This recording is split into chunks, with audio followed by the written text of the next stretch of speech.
Et si je te disais qu'un seul changement dans ta façon de lire la Bible peut, si tu le désires, complètement te délivrer de ton addiction à la pornographie, te débarrasser du sentiment de solitude et réduire ton taux d'alcoolisme de 57%. Ce ne sont pas mes paroles, ce sont les statistiques.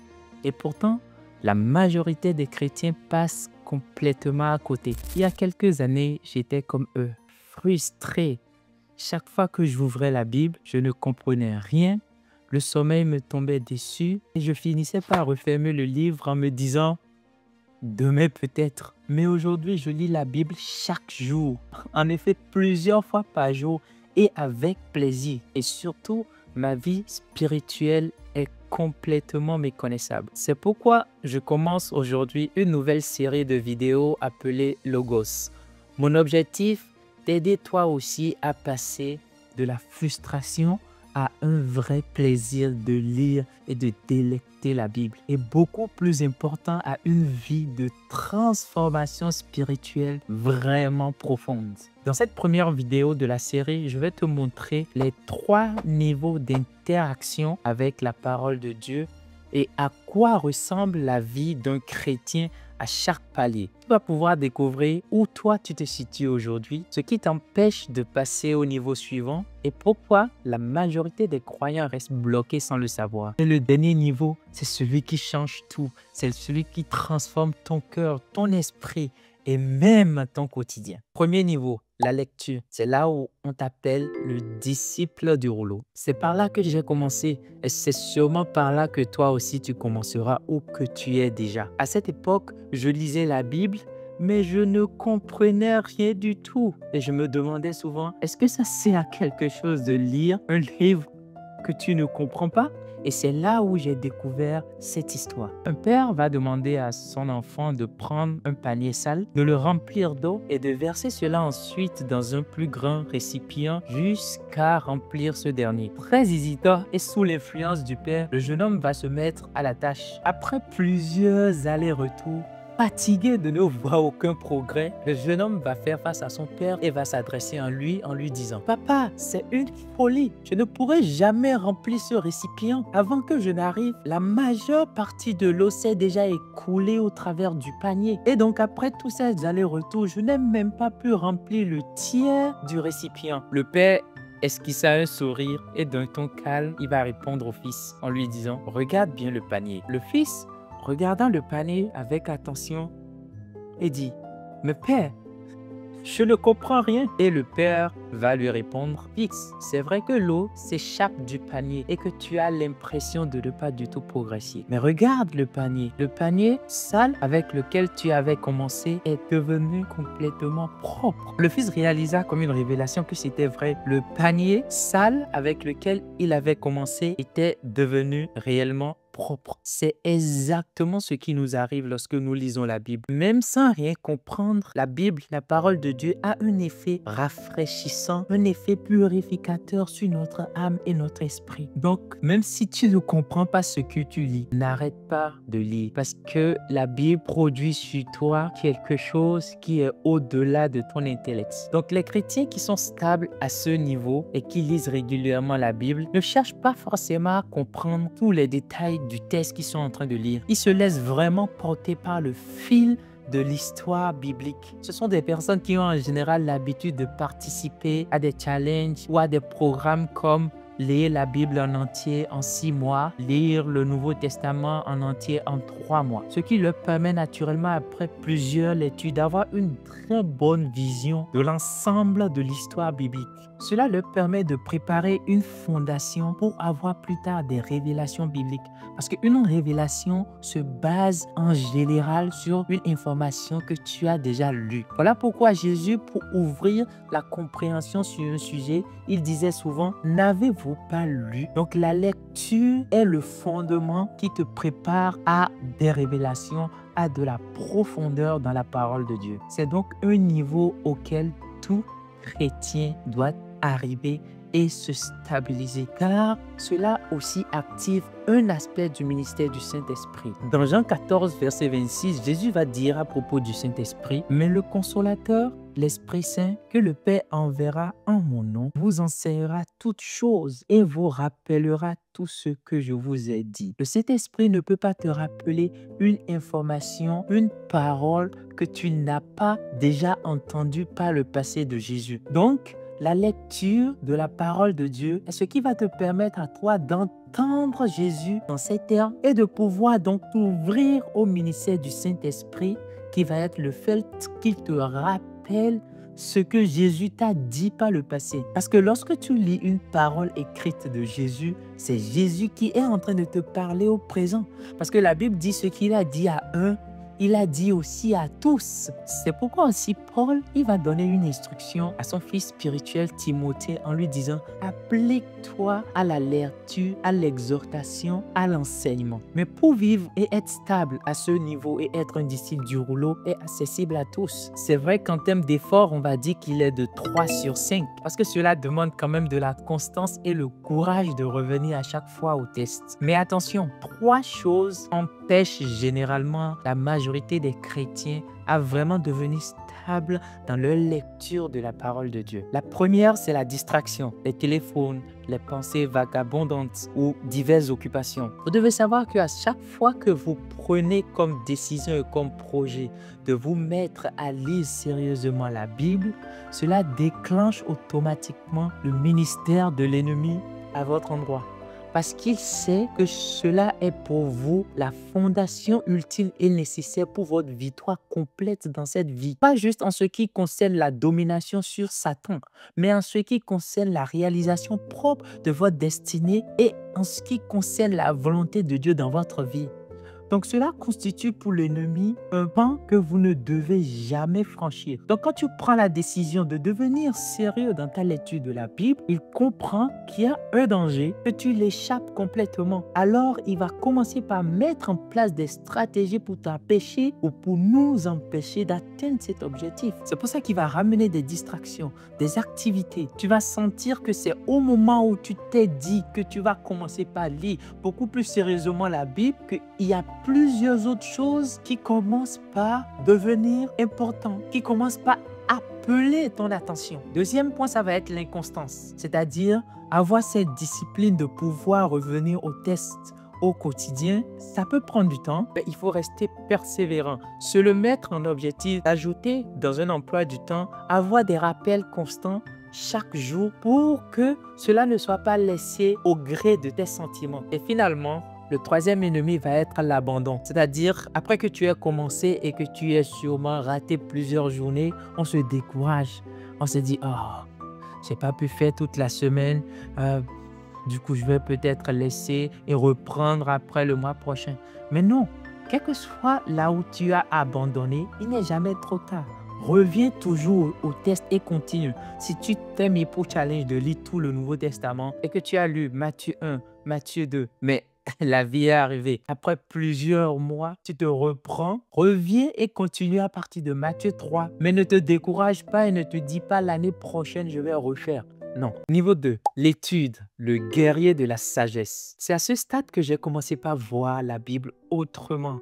Là, on ne lit plus, on creuse. Les chrétiens qui ont intégré cette habitude d'étudier la Bible ont généralement une compréhension claire et précise des vérités bibliques. Ils arrivent à voir la cohérence des Écritures de Genèse à Apocalypse et surtout, ils sont capables d'enseigner, de défendre et de partager leur foi avec une ferme assurance. Si tu sens en toi souvent le manque d'assurance quand tu partages ta foi ou quand tu veux défendre certains principes bibliques, c'est en général parce que tu manques à ce niveau. Tu manques dans l'étude de la Bible. Paul va encore dire à Timothée, étudie-toi de te rendre approuvé à Dieu. Ouvrier sans reproche, enseignant purement la parole de la vérité. De Timothée 2, verset 15. Tu sais, étudier la Bible régulièrement est une façon de démontrer de façon pratique son amour pour Dieu. Car Dieu et sa parole ne se font que un. C'est aimer Dieu de tout son cœur et de tout son esprit. Parce que cela demande de la concentration. Cela demande d'apprendre, d'avoir de la méthodologie pour pouvoir faire l'étude. Donc c'est vraiment une façon pratique de montrer à Dieu que nous l'aimons. Car lui et sa parole ne sont que un. Et l'importance que nous accordons à sa parole est aussi une démonstration pratique de l'importance que nous lui accordons à lui aussi. C'est vraiment très important, je dirais même primordial pour tout chrétien, pas les pasteurs, pas les théologiens, pour tout chrétien d'arriver à ce niveau d'interaction avec la Bible. Car ce n'est pas un livre ordinaire, la Bible. C'est une porte ouverte sur les pensées et les profondeurs du Dieu qui a créé les cieux et la terre. Tout ce dont vous avez besoin dans cette vie se trouve dans ce livre. C'est pour ça que ce livre a pour habitude de confondre les sages. Quand les hommes viennent à ce livre avec leur intelligence, essayant de prouver ou de démontrer que Dieu n'existe pas, ils sont confondus. Ils ne voient rien, ils voient l'obscurité. Ils ne voient que incompréhension sur incompréhension sur incompréhension. Parce que c'est une sagesse qui n'est pas de ce monde. Ce sont des pensées qui ne sont pas des pensées humaines. C'est le Dieu, le créateur des cieux et de la terre qui a inscrit sa façon de penser au travers de la Bible. Donc naturellement, ce n'est pas accessible à un homme qui n'est pas humble de cœur et qui n'est pas ouvert. Et je le répète encore, tout ce dont vous avez besoin pour votre vie, tout, spirituel, physique, dans votre carrière, etc., tout est dans cette Bible. L'apôtre Pierre va dire dans 2 Pierre 1, verset 3, « Comme sa divine puissance nous a donné tout ce qui contribue à la vie et à la piété par la connaissance de celui qui nous a appelés. » Tout ce dont vous avez besoin, tout ce qui contribue à votre vie, à vivre une vie pieuse, tout en vivant une vie dans l'intégrité et l'honneur, dans la vie abondante que Christ est venu vous donner, qui se manifeste en général par la paix, la joie du Saint-Esprit, la justice, Dieu le Père lui-même par son Fils qui est votre berger et qui vous donne tout ce dont vous avez besoin. Ici, Pierre nous dit que toutes ces choses nous sont déjà données, mais cela n'est accessible que par la connaissance de celui qui nous a sauvés, qui est Jésus-Christ. Et où est-ce qu'on connaît Jésus-Christ? C'est dans sa parole, c'est dans sa Bible. C'est quand j'ai commencé par étudier la Bible régulièrement que j'ai expérimenté dans la réalité que Dieu, avait réellement caché des trésors dans la Bible. Et quand on les découvre, oh, que la vie devient extraordinaire, que la vie spirituelle devient une vie extraordinaire, rempli de joie, rempli d'étonnement, d'exaltation intérieure. Mais comme vous l'avez sûrement deviné, ce niveau est naturellement un peu plus exigeant que la lecture simple. Cela va demander de la méthodologie, de la rigueur mentale et de la concentration. Donc en termes d'efforts fournis, pour le début surtout, on peut le mettre à du 4 sur 5. Mais attention, je vais te partager 4 choses qui empêchent en général les chrétiens de passer à ce niveau ou de se stabiliser à ce niveau et de devenir vraiment des guerriers de la sagesse, des personnes qui étudient régulièrement la Bible. Première des choses, la fierté intellectuelle. Le fait de croire que la connaissance qu'on a suffit déjà, que ce qu'on entend dans les prédications, ce qu'on voit dans les livres suffit déjà et qu'on ne devrait pas fournir plus d'efforts pour soi-même étudier, comprendre, sonder les Écritures. Deuxième, et ça c'est souvent un aspect qui décourage les gens, c'est la confusion. La confusion parce que on reçoit souvent beaucoup d'informations parfois quand on étudie la Bible. Et quand il n'y a pas de structure, quand il n'y a pas de méthodologie, on ne fait qu'accumuler des informations. Et à un moment donné, on ne voit pas l'utilité dans notre vie. Vous savez, la connaissance et la sagesse doivent être construites couche sur couche, niveau par niveau, ligne sur ligne, précepte sur précepte. C'est difficile d'expliquer à quelqu'un qui n'a jamais vu, par exemple, un téléphone, c'est quoi les appels vidéo par téléphone. Il faut que la personne comprenne déjà c'est quoi un téléphone pour pouvoir comprendre après c'est quoi faire des appels vidéo. C'est pareil quand tu prends la Bible, tu commences par lire Apocalypse et tu vois des symbolismes de partout. Tu vois Jésus, quand on parle de Jésus, on dit que de sa bouche sort l'épée et tu te dis mais de quoi parle-t-on, tu vois? Si tu n'avais pas étudié et eu l'information et la base que la parole de Dieu est comme l'épée et que la bouche, en grec, c'est stroma qui est aussi appelée épée. En fait, cette image, tu peux ne pas percer la profondeur de cette image. Donc, la confusion qui vient des informations qu'on a ici et là, parfois décourage les gens et ils abandonnent leur étude en fait de la Bible. Troisième chose, le manque de discipline. Quand tu commences par étudier Jean et que à un moment donné, tu laisses tomber l'étude et tu vas plutôt étudier les 12 disciples de Jésus et non, tu laisses tomber et tu vas étudier la grâce dans la Bible. Et tu vas étudier la signification de l'or dans l'Ancien Testament et quel est le rapport. Et donc, du coup, tu sautes d'un endroit à un autre et que tu n'es pas discipliné sur tes études, cela ne va pas porter le fruit que cela est censé porter. Et finalement, le manque de vision de la nécessité de l'exercice. Tu vois, on dit souvent ou on pense en général que c'est le pasteur qui doit étudier la Bible. Ce sont les théologiens qui doivent étudier après m'enseigner. Moi, je n'ai pas étudié tant que je peux lire. Mais c'est faux parce que la Bible est une lettre d'amour de Dieu pour chaque personne. Et ton pasteur, le théologien, ne vivent pas dans ton corps. Ils ne vivent pas dans ton environnement. Donc, ils ne pourront jamais adapter leur message de telle façon que ce soit si personnalisé que cela matche à dans tous les cas ce que tu vis. Le Saint-Esprit va prendre la parole de Dieu et personnaliser cela en ce qui te concerne. Le Saint-Esprit, au travers de leur ministère, va les inspirer à le faire.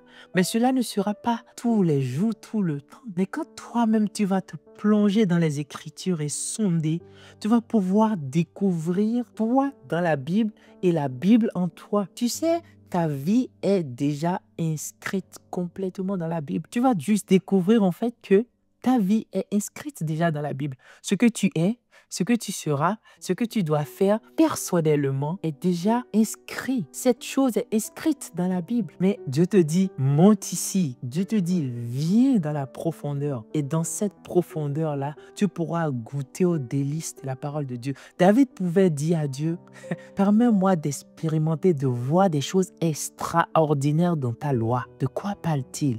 C'est quoi son expérience? Je t'invite vraiment à étudier. Nous devons tous être des guerriers de la sagesse, des personnes qui sondent les Écritures. Et le troisième niveau, oh là là, il s'agit de la méditation. C'est là où tu deviens le rouleau vivant. C'est le niveau qui a transformé entièrement ma vie. C'est le niveau qui transforme la vie de tout être humain qui s'y donne.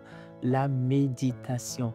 Et attention, la méditation biblique n'a rien à voir avec la méditation dont on parle en général sur Internet. Non, ça n'a absolument rien à voir. C'est pas le New Age, pas vider ses pensées, ça n'a rien à voir. Et on aura le temps d'avoir vraiment des vidéos spécifiques sur chaque aspect. Mais la méditation, là, tu t'arrêtes sur une seule phrase ou un verset ou une idée ou une vérité. Tu la murmures, tu la rumines, tu l'absorbes, tu fais descendre cette vérité du mental au cœur jusqu'à ce qu'elle prenne vie en toi. Ceux qui pratiquent régulièrement la méditation et qui sont persévérants ne vivent plus la Bible comme une information, comme des événements qui se sont produits dans le passé et qu'on est en train de lire. Ces personnes expérimentent la réalité de ce qui a été écrit dans leur vie au quotidien. Parce que la parole prend chair dans leur corps en fait. La parole prend chair dans leur expérience et commence par transformer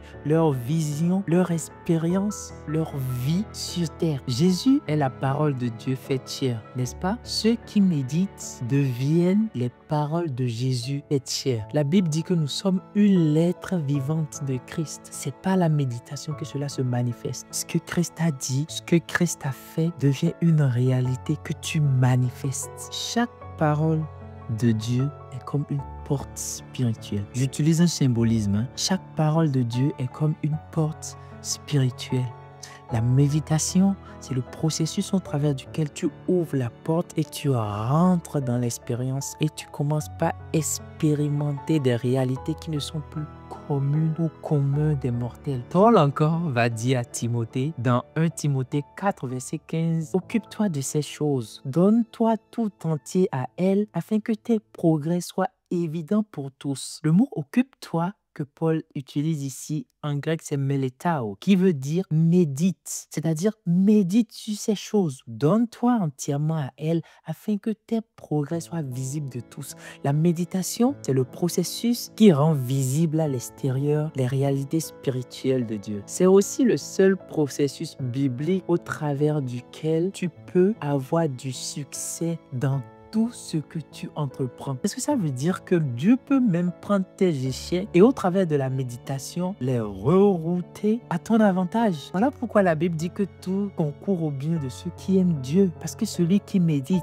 dans Psaume 1, la Bible dit tout ce qu'il fait lui réussit. Dieu va dire à Josué que ce livre de la loi ne se l'éloigne pas de ta bouche. Médite-le jour et nuit afin de mettre en pratique tout ce qui est écrit et c'est comme ça que tu auras du succès dans tes entreprises. Donc, la méditation, c'est l'élément qui va te permettre de pouvoir faire tout ce qui est écrit dans la Bible. C'est-à-dire, la méditation va apporter en toi la capacité de pouvoir pratiquer les Écritures. C'est pour ça que celui qui médite commence par avoir plus en plus de facilité à pratiquer la Bible parce que la parole de Dieu prend vie en lui, l'énergise et l'incapacité à manifester ce que Dieu dit de lui. C'est extraordinaire. Montre-moi un chrétien qui médite régulièrement et je te montrerai un champion en formation dans tous les domaines de la vie. Même Jésus lui-même méditait dans le silence. Je vais vous mettre des versets qui en parlent. Les prophètes, les psalmistes, les sages, ils méditaient la nuit dans le désert, dans des grottes. Voilà pourquoi ils avaient des révélations, des pensées profondes, des expériences spirituelles qui ne sont plus communes. De telle façon que parfois, quand certaines personnes partagent des expériences spirituelles qu'ils vivent, on a l'impression qu'ils sont dans l'occultisme, comme si ces choses n'avaient pas existé au temps biblique. Parce que la méditation est devenue une chose qui disparaît, qui est de moins en moins pratiquée dans la chrétienté. Mais c'est aussi le niveau qui demande le plus, parce qu'il demande de la patience, de la persévérance et aussi le silence intérieur. C'est pourquoi on va le mettre vraiment en termes d'effort, d'intentionnalité et d'énergie à 5 sur 5. Mais attention, 2 ennemis de la méditation. Numéro 1, l'agitation intérieure. Quand on commence par pratiquer la méditation en général, on fait face à tous nos pensées. Les pensées qui sont au niveau de notre âme. Les pensées charnelles et les pensées que nous propose aussi l'ennemi. Donc en général, au tout début, il y a toutes sortes de pensées qui traversent notre esprit. Et souvent, cela nous met face à des réalités auxquelles nous ne voulons pas faire face. Et donc, cela décourage en général les gens et ils arrêtent de méditer. Donc ça, c'est le premier. Et le deuxième, c'est l'impatience. La méditation, pour que ses fruits deviennent apparents, il faut du temps. Cela se construit lentement et progressivement. Mais le jour où cela apparaît, rien ne peut plus vous l'arracher. Par impatience et par manque de persévérance, les chrétiens en général abandonnent. Tu sais, ces 3 formes d'interaction avec la Bible sont complémentaires. Tu ne peux pas vivre une vie chrétienne sans frustration, une vie chrétienne complète si tu n'arrives pas à intégrer ces 3 aspects d'interaction avec la Bible dans ta vie chrétienne. Sinon, tu auras une vie chrétienne frustrée. Il est important de lire, de continuer par lire et par lire pour avoir une vision globale de la parole de Dieu et de retourner et de relire et de retourner et de relire et de ne jamais s'arrêter. Il est très important aussi de prendre du temps et de camper sur des bases pour étudier, aller en profondeur, comprendre le contexte, comprendre la vision que les personnes de leur époque avaient quand ils ont écrit ces textes, comprendre l'hébreu, comprendre le grec qu'il y a derrière certains mots parce que le français ne peut jamais à lui tout seul rendre fidèlement ce que l'auteur a voulu partager, ce que le Saint-Esprit a voulu donner. Et la méditation, parce qu'il ne sert à rien de lire, d'étudier, si tu ne peux pas manifester l'intelligence spirituelle que tu es en train de développer. Donc, il faut méditer. Donc, ces 3 aspects sont nécessaires pour une vie chrétienne mature. Alors, je te mets à l'écran un tableau récapitulatif. Tu peux faire rapidement une capture d'écran. C'est la première vidéo de la série. On va prendre le temps dans d'autres vidéos qui vont venir après de prendre chaque aspect, d'aller plus en profondeur, d'explorer les différentes façons de les consommer, de se stabiliser. On va voir comment est-ce qu'on peut passer aussi de la lecture à l'étude Comment est-ce qu'on peut extraire à partir de la lecture les choses à étudier? Comment est-ce qu'on peut extraire des études les choses à méditer? Comment est-ce qu'on peut construire quoi méditer? Comment est-ce qu'on peut construire quoi étudier? Comment étudier? Les méthodologies, je vais les partager avec toi et par la grâce de Dieu, au travers de cela, le Saint-Esprit qui est déjà en toi si tu es chrétien, te guidera dans toute la vérité, t'enseignera toutes choses et te fera monter dans des hauteurs ou descendre dans des profondeurs que tu n'as jamais imaginées. Alors, lis jusqu'à ce que tu connaisses, étudie jusqu'à ce que tu comprennes, médite jusqu'à ce que tu deviennes. Sois un rouleau vivant, la parole de Christ faite chair. Que Dieu soit avec toi et n'oublie jamais, dans tout ce qu'on enseigne, tout tourne autour de Jésus.